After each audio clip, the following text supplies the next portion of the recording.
Hi there, my name is Hendri, and today I'm going to be talking a little bit about tools for teaching.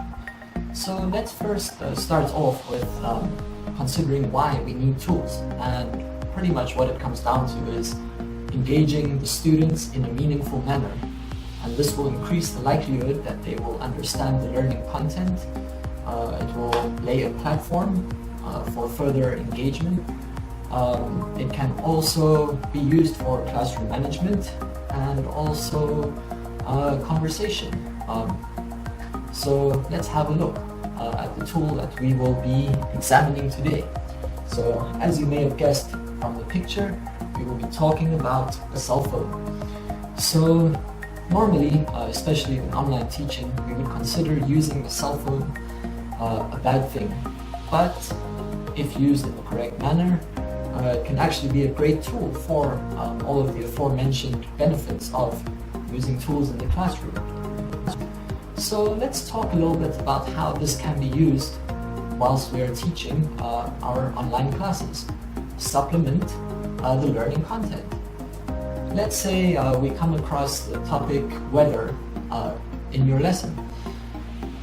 Why not open a video of different types of weather and show it to the student? Alright, you can pull up weather reports from your phone, okay, show it to the student. And this pretty much goes for any other lesson topic that you can think of. Pull up a video, show a picture, a cool website perhaps, like some of the tools that come on the phone itself, such as the calculator, calendar. Okay, use these to supplement your lesson as well. If you're doing some maths and the student can't calculate the sum, perhaps show them how to do it on a calculator. They may relate to it. If you're talking about what day is it today, what's the day tomorrow, days of the week, months, how often you do something, pull up a calendar. Alright, why not pull up a video about the cartoons that they like? You can even use it as a reward. Okay, let's say they like Peppa Pig. They've just answered a question. Pull up Peppa Pig, can show them about 30 seconds of the clip, and you can tell them if you want to see the rest, answer the next question.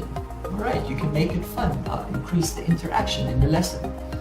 Now, let's also consider songs.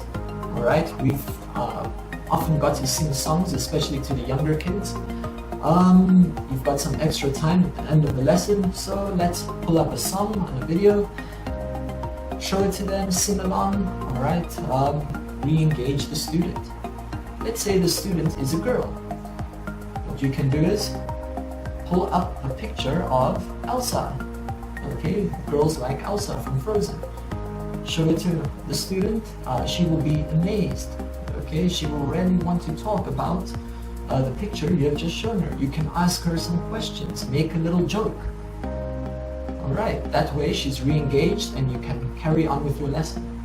If it's a boy, a robot or a monster or anything that boys like, pull it up, show it to him, chat about it, see if he's got the matching toy, and then carry on with the lesson.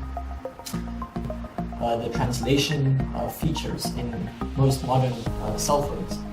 Now this can be used when there's a problem in the classroom and you need to communicate something in Chinese to allow the student to understand. Their video isn't working and you want them to leave the class and come back again, but they don't understand what you're saying. Just pop it in the translator, show it on the screen. Alright, if they're not able to do it, give them the necessary language to produce an answer to the question that you have posed them. Use translation to help construct meaning.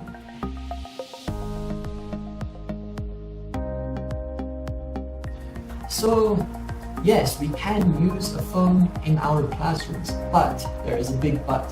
Don't be distracted by it. Alright, know when to use it. Know not to overuse it. Try to spread it out, balance it out, how often you use the phone.